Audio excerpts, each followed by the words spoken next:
Hey everyone! In this quick guide, I'll show you how to unlike a post, photo, or page on Facebook. Whether you accidentally like something or just want to clear your feed, we've got you covered. Step 1. Open Facebook.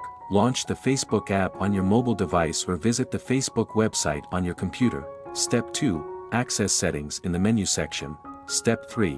Scroll down, in the Your Activity Log section, select Activity Log. Step 4. Click to select your Facebook activity.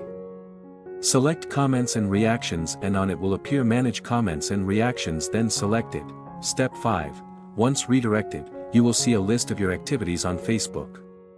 Now select the 3 dots next to that activity.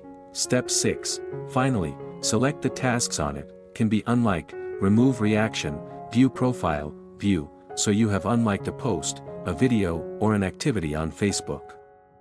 Thanks for watching.